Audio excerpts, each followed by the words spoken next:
right now working on a doctorate in higher education leadership and practice at UNG, North Georgia. He's responsible for the communication efforts, for ABAC's Department of Residence Life and is the communications chair for ABAC's Emergency Response Committee. His doctoral research focuses on identifying at-risk students based on pre-college education, socioeconomic, and location-based factors. Outside of the bona fides, I taught Trent when he was here. I think y'all did too. And he, quite simply, is one of the best students I ever had. I strongly believe that the definition of success is when your preparation meets your opportunity. And Trent was always prepared. He was always prepared for success. So there's a reason he has the job he does. There's a reason he does the good work he does, and it's because he took his education seriously. And he took his post-education life seriously as well. And so I'm going to shut up and let him do his thing. Thank you so much for coming. Yeah, absolutely. Thank y'all for having me. Absolutely. Dr. Grant, can y'all hear me? You good there?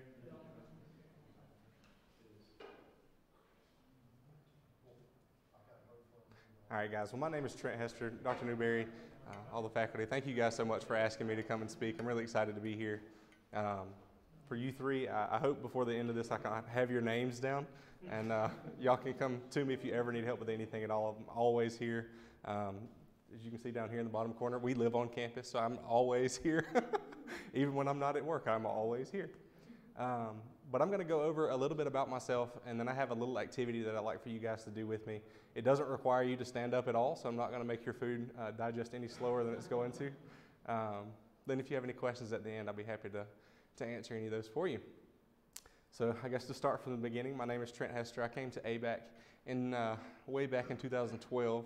That was not that long ago, though it feels like a lot longer than it actually is. To be completely honest, I had not intended to go to ABAC at all. I am originally from Sale City, Georgia, which is only about 45 minutes from here, not too terribly far. And I had aspirations of going to the University of Tennessee. I actually got a full ride there on an academic scholarship, and that was that's where I was headed until about March of my senior year. And some of y'all may remember Keaton Griner was an ambassador here way back in the day.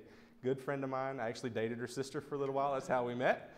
But she was an ambassador here and didn't have enough hours, and so she knew that I lived just down the road and asked me to come tour so she could get a couple more hours on her little document there. And so I did, and fell in love with it that day. I came here as a true rural studies student. I came here knowing that that's what I wanted to do, was follow the rural studies writing and communications track. Followed through with that, and I graduated in 2016. I started working here as soon as I graduated. I graduated in May of 16, and June 1 was my start date here. So I had about 2 weeks of a break, and here I was. That August, I went ahead and started my master's degree at Valdosta State University in public administration. I knew that I would enjoy working in higher education, but I had only ever worked in higher ed at ABAC, and so I didn't want to focus in on higher ed just yet in case whenever, or if I did or if I do transfer to some other institution and I don't like it, I wasn't going to be specialized to higher ed and stuck working there. So I stayed a little bit more broad and went public administration and really, really enjoyed that program.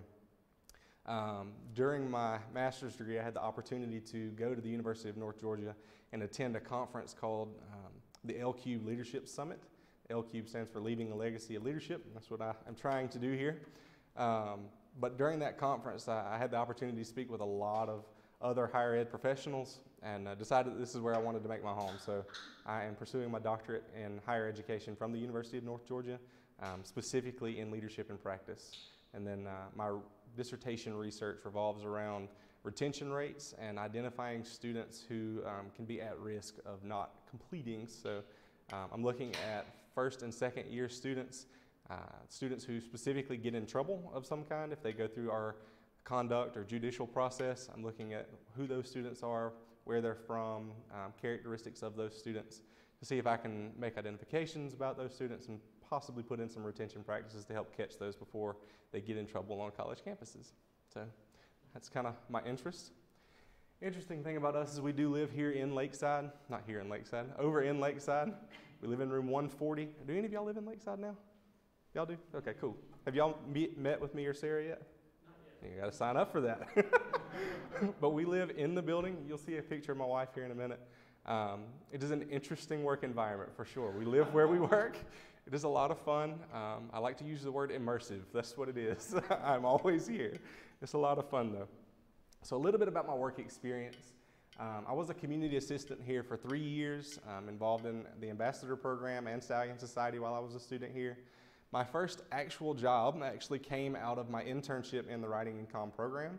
I worked with DuPont Pioneer as a sales and marketing intern, and as soon as I got out, they offered me a part-time position there. So that was my first actual work experience was with them. I covered all of South Georgia, so I was the one that if you see the Pioneer signs sitting on the side of the road, I'm probably the one that put that up from 2016 to 2017. So a lot of miles put on the vehicle during that. My current position is Residence Life Coordinator for Communication and Retention, and then 2 years ago in October, almost 2 years ago to the day actually, we're getting close now, I am also an ordained minister. I work as the worship pastor at the Bridge Church over in Nashville, Georgia. I've been there for right at 2 years. So a little bit more about my education. Again, Bachelor of Writing Communications, specifically in Rural Studies from here at ABAC, Public Administration at Valdosta, Higher Education, doctorate at the University of North Georgia in progress. A couple of pictures of baby Trent here. That's my wife there in the middle, Kelsey. She has thoroughly enjoyed living on campus. She's actually from Chula, Georgia, which is just down the road. And so she enjoys being 3 minutes from Publix and 5 minutes from Walmart. She doesn't have to drive 20 minutes to get anywhere. So she really likes that for right now. Nice of her to let you hold that fish. I'm telling you. Absolutely. This is my best friend, Darian. Some of you guys might remember he was the best man at my wedding.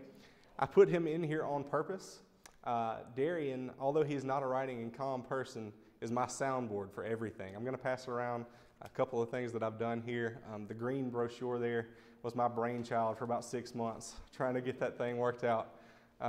Never had anything published of that size and never worked with a publishing company before. That was the first thing, so really, really interesting. And then I've got a couple more I'm going to pass around to y'all. But he has a really, really good eye for just taking a look at things and telling me what looks good and what doesn't. So it's been interesting. I have a little video here. I don't know if it's going to play or not. We're going to see. It's probably going to play on my phone and not up here. Yeah. I will show you guys the video at the end of the presentation. But it is definitely something you want to see. Mine and my wife's dog. Her name is Gracie. She is a Star Wars fan because she married into my family, and she looks just like an Ewok. So I'll show you. I'll show you at the end of the presentation. A couple of my interests specifically. I'm very interested in music. I play a bunch of different instruments: acoustic guitar, drums, bass, anything that's involved in the church environment. There, I kind of have to play it. So I may not be very good at any of it, but I can play enough to get me by in all of it. Creative writing is something that I developed a love for in one of Dr. Newberry's classes. It's not something that I knew that I had a niche for, but it's something that I really, really enjoy. I like to say that I'm 3/4 of the way through with my first novel. I am working on it. It's called Majesty and the Mundane. I will give you guys copies since you came today. Whenever I finally get it out there, I'm working on it. It's been really good. Please do. It needs some work. But it's been really a really interesting process. I really enjoy public speaking. I get to go to 4 professional conferences a year as long as they accept my proposals. So far, they've accepted everyone I've put in and go speak at those conferences. That's GROW, CHO, SECUR, and NUCUR, which are all housing-related things, all revolving around residence life. But I really enjoy public speaking. Fishing, as you saw, the fish that my wife caught and I held up there, just a good pastime for me. Love movies, Netflix series specifically. I'm a huge Stranger Things fan. I don't know if anybody else, but I really, really enjoyed that. I'm shamefully an American Horror Story fan. Yeah, last night's was really good. Hot Topics is a good one for me. I'm one of the few people that you put me in a room that's really tense on some topic. I really just enjoy sitting in that environment and watching everybody. I really enjoy that. You get something that people are really tense and really passionate about, and I love just sitting there and participating in that conversation. It's a lot of fun. And then educational research. Just like we're telling you guys about my background and my dissertation research, I'm really excited to see where that leads. I'm really passionate about that right now. So what exactly do I do?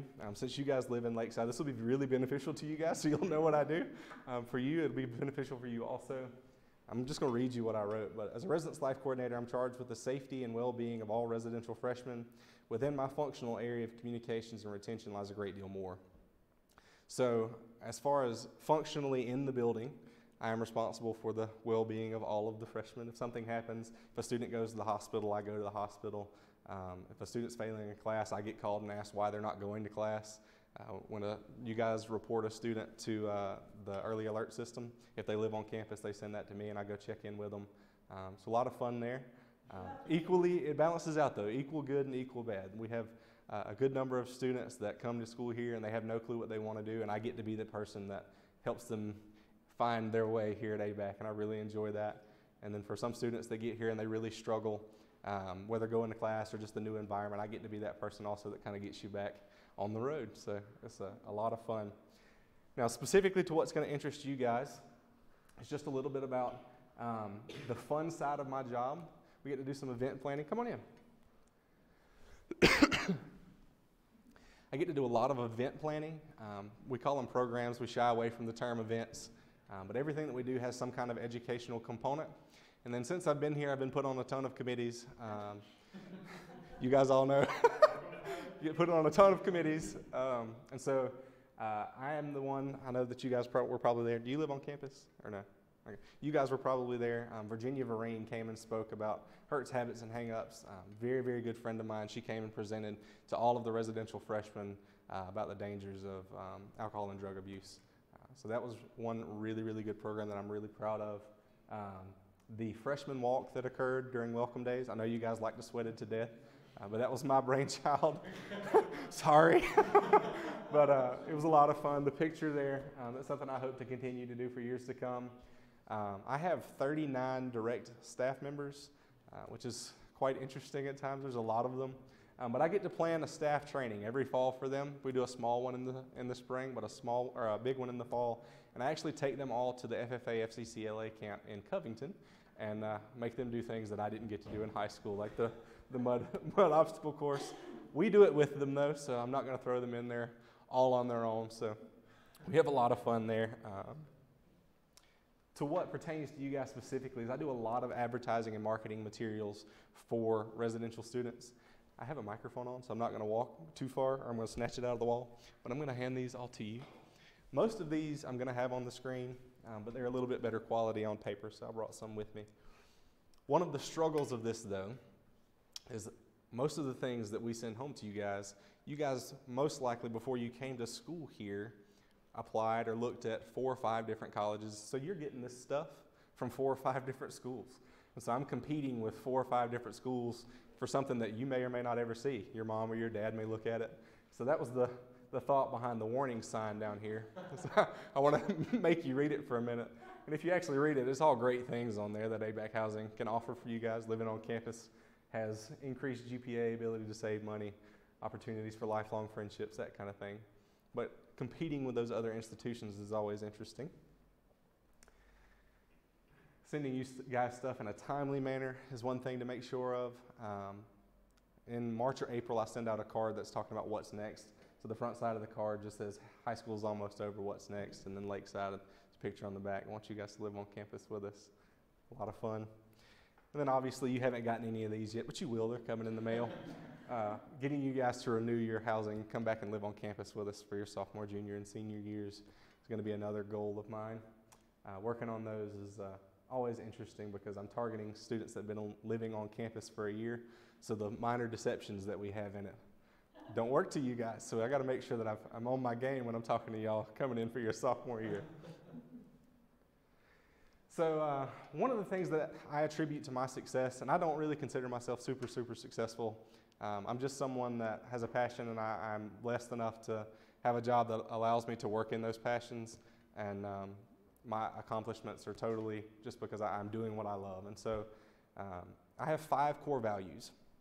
And how I got to these was at that conference at the University of North Georgia that I went to, the L-Cube Leadership Summit. The first time I went was my senior year as training for the head CA position. And they really challenged us to name and level out these 5 core values. And so I'm going to talk about mine for a second. My first one is faith. I told you guys that I was a worship pastor, and we won't go into that, but that really kind of defines my life. It pushes me where I'm going, come on in. You're not going to bother me at all. Come on. It kind of pushes me in the direction that I want to be going. My wife and I kind of, if life ever gets stressful, our thing is to go to church and go to prayer and get around our faith community. And that's just kind of my first core value there. My second one is family. And this one makes it very difficult to work in higher education. I am a first-generation college student, and so my family does not understand any of this at all. This is all foreign language to them. But I'm still very, very close to my family. I'm also a child of divorce. And so when I was 2 years old, my parents got divorced, and by the time I was 4, both were remarried. And so I was young enough and have been blessed enough that I just like to tell people that I have 4 parents. And so I care for them. My step families are all just as equally my families as anyone else. And so I'm very blessed in that regard. With that being said, we'd like to stay close to them. We don't have any children yet, but when we do, we would like for them to have strong relationships with their grandparents. And so my family is still in Camilla. My dad and my stepmom live in Albany, and then my grandparents are over in Cordele. Most of Kelsey's family is here in Tifton. And so we would like to stay between ABAC, Valdosta State, Georgia Southwestern, Albany State, general South Georgia area here. So I say that makes it difficult in higher education because you move around a lot, or you have the opportunity to move around a lot. So being geographically bound is not ideal. But I'm in a position that I love and an institution that I love, and so the time frame, it's not like I'm trying to get out of here anytime soon. So I'm really enjoying what I do, but family is going to be our second one. Fun is a big one for me, and I've said this. I came into college knowing this. I want to work to live, not live to work. Some people are going to be on the complete opposite end of the spectrum for that, but one of my core values, like I said, is fun. So I want to do something that I really enjoy, and I really enjoy getting to come to these type of events, come and speak to students, have one-on-ones with students when I can, just be able to make an in-person impact. I hope to one day to sit at the Vice President of Student Affairs seat at some institution, but I don't ever want to get so high in the ranks that I don't get to have these interactions with students. That's the fun part of it to me, is getting to see you guys grow and change through your career here at ABAC, and that's how the fun core value works into ABAC for me. That's something I really, really enjoy. Productivity is a big one. I'm a big list maker. Sitting on my desk at any given time, first thing I do at 8 o'clock when I sit down is make a list of all the tasks that I got to do that day, and I love checking them off. So being able to have the anonymity or the autonomy, however you want to say that, to get things done on my own where I'm not having to cut through, and again, this is hard in higher ed, an immense amount of red tape makes it kind of difficult, but that's a big one for me, is making sure that I feel like I'm getting things done in a timely manner. And the last one's almost synonymous with that, is purpose. I don't want to be somewhere where I feel like I'm just spinning my tires. I want to be getting something done. I want to be having a purpose. Living in Lakeside makes that really fun because I'm the go-to guy for almost 500 students. So the purpose is there. Sometimes it gets overwhelming, but it is there. And so that's my 5 core values. And if I leave you with anything today, I do have that activity, but I strongly urge you guys to map out your 5, because when you graduate, especially from the Writing and Comm program, your opportunities are endless. You will be able to write and communicate better than almost any other graduate out there. So when you go into an interview, if you're put up against almost anybody else, you're going to blow them away, because you've had that training, you've sat down and you know how to talk with somebody and convey your message in a clear, concise, effective manner, whereas somebody else may not be able to do that quite as effectively. And it's all about being able to get your message across. But what you don't want to do is take that first job that you get up to, that first job right out of college. That's going to be really easy to do, to get out and you find something that's going to pay you a little bit of money and you take that job, but it doesn't fit in with your 5 core values, and so you're not going to draw any happiness out of that. So go ahead, as a freshman, and be super, I think are all y'all freshmen or no? I'm like technically a freshman, but a sophomore was Perfect. Changed my major. Okay. Well, at whatever stage you are, I highly encourage you guys to set out at least 5. There you can have more, but 5 core values, things that you hold really strongly in your life that you want to incorporate into your professional career, and that will make sure that whenever you get to a new job, wherever that may be, that you have a leg up on making sure that you are happy and healthy in that work environment also. I did not draw this picture. I don't know where it came from. Somebody sent it to me and thought it was pretty. As writing and communications majors, you guys are in the business of creating images. And so what I mean by that, I'm going to explain in just a minute. But I'm going to ask all of you guys just to close your eyes for just a minute for me. All I want you to do now is picture yourself. Picture your face. Imagine what you're wearing. What's the facial expression on your face look like? What type of shoes do you have on? What color is your shirt? Now zoom out just a little bit. Where are you standing physically? Where are you at? Are you at ABAC? Are you at home? Are you doing something you like to do? All right, open your eyes. That mental image that you just had in your head, going into a little psychology here, is an image of you, yourself. Like when you think of yourself, that's who you are. Now everything that I listed off, where you're standing, what you're wearing, your facial expression, all goes into who you believe that you are. We won't go much deeper into that. But that image right there, when I think of you now, I will always think of you in that pink ABAC hoodie. That image that you just had in your head exists in every single person's head that you meet. And blow your mind? There are thousands upon thousands of versions of yourself all over. Once you meet somebody, the lasting impression that you leave, every time they think of you, they're going to pull up an image in their head. So you guys have the opportunity to learn how to construct that image.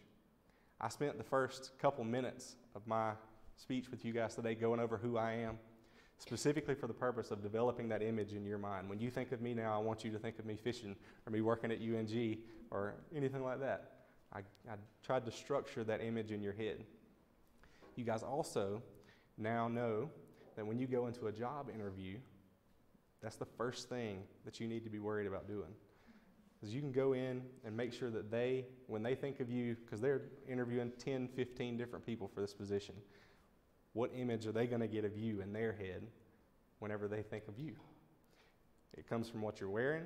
Y'all have, I think public relations goes over some of that. Becca Turner used to teach I don't remember what that class was, but we went over there you go, professional communications, where they actually went over how to dress for an interview. You guys are going to be learning all that kind of stuff. So making sure that you leave that lasting impression is really important. I'll have you guys close your eyes one more time. Think of your parents. I'm going to have to do the same activity with you. What are they wearing? What's the look on their face? Where are they standing? Are they at home? Are they at work?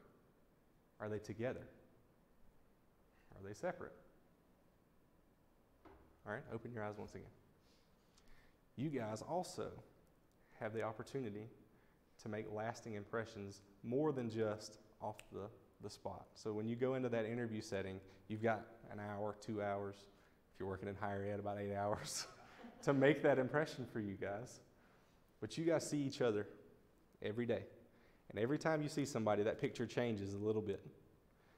But being aware of the fact that you can change that picture makes a lot of sense to you guys.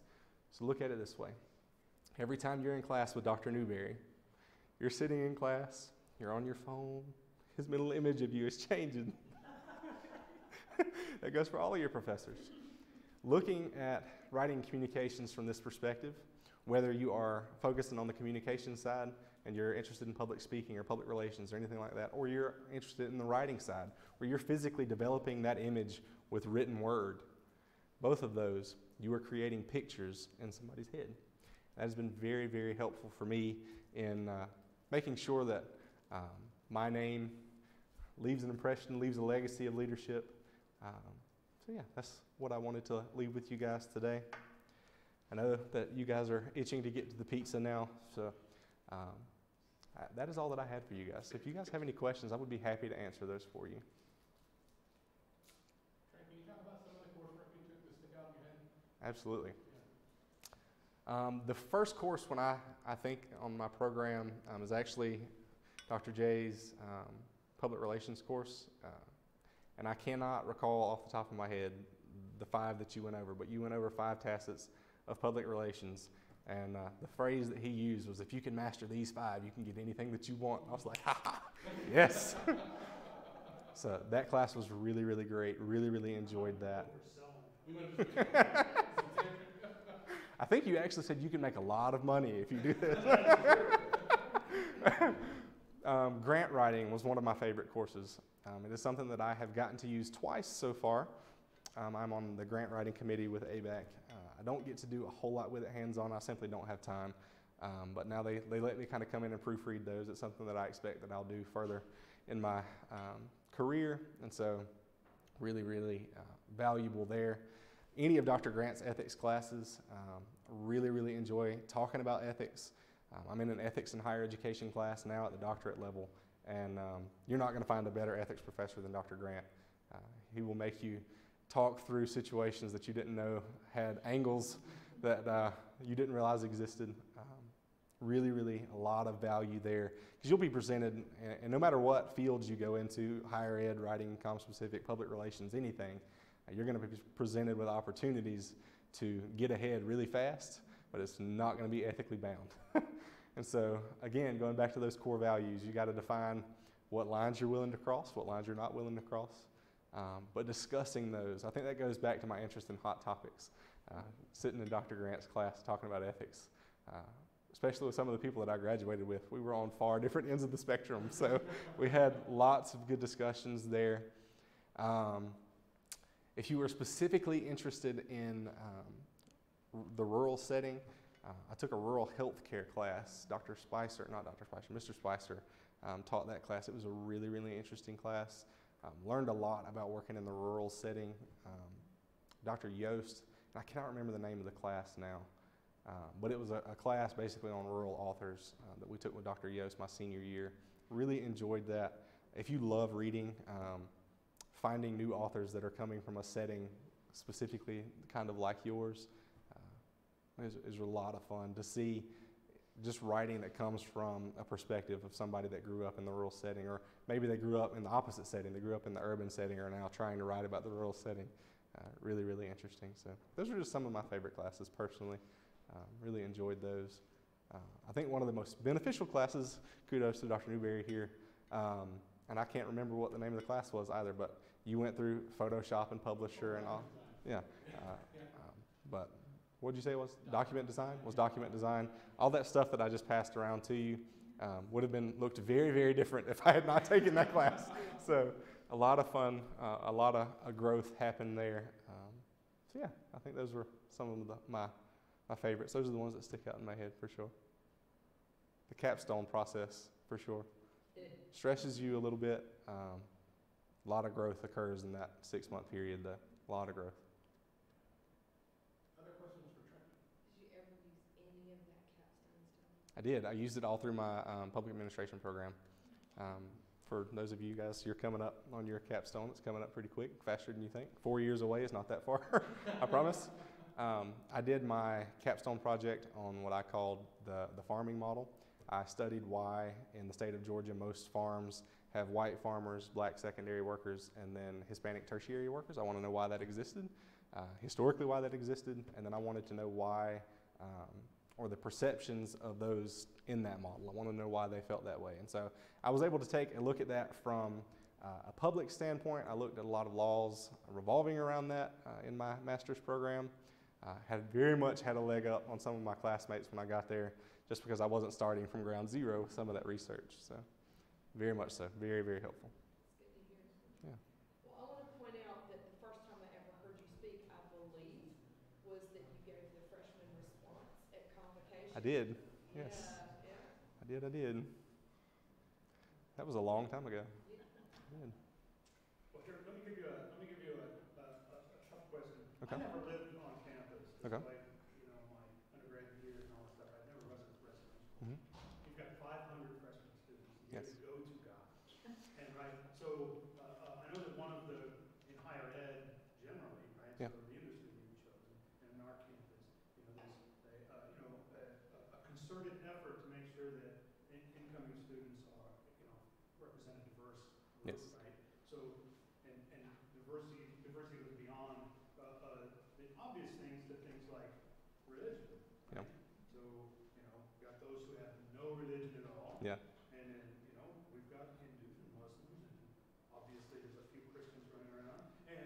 So, and then, so you've got this number one core value of faith, right? Yes. So, and you mentioned that you want those values, right, guiding your work. How do you balance that, right? What are the considerations Yeah. you're making in dealing with maybe students of different faith or no faith Right. at all? You will find people that will answer this question very, very differently. My faith and my religion, the number one thing that I go to is the word love. Above all else, I am not called to judge anyone. I'm called to love everyone. And so when I meet with a student, my goal is not to push my religion on you. My goal is to listen to your story and let my life speak for itself. I'm not going to push anything that I believe on you specifically. Specifically talking about diversity, one of the things that I try to push for is just growth in students. And so I went to a private school in high school, so I am not as, I guess, diverse-minded as the majority of people. And so I know that that is a weakness of mine. And so Ben Veith, that works down in the Upward Bound office, is just a great, great resource. And so I do a diversity program a month. And those programs, the last one we did, Ben actually came down to Lakeside and did a privilege walk with our students. It was a great program. I actually have some pictures if you'd like to see them, where they actually go through different religions and, like, here in the South, like what that means for you being successful and that kind of thing. But for me, again, the number one part of my faith and religion is that love portion, making sure that no matter what the background of the person is, that my first opportunity, my first encounter with you is nothing more than loving. So I appreciate that idea of no matter what their background is. Right. I guess part of my question was, do you have any concern about what they might think about your background? I have wondered that. Being out front about Yeah, it. yeah. And I have wondered that. having a chilling effect. I have wondered that. I have a cross, like a little cross that sits in the window of my office. And I have wondered that because just today, actually, we're meeting with all of the Lakeside students, just going over class schedules and that kind of thing. And I had a Catholic student that came in, and I know that's closely related, but he was talking about my religion and that kind of thing. And I think one thing that I have to make sure that I do a good job of is making sure that they understand that I'm not there for any other reason than for their benefit. I'm not there to push my beliefs on you. I'm there to help you in whatever way I can.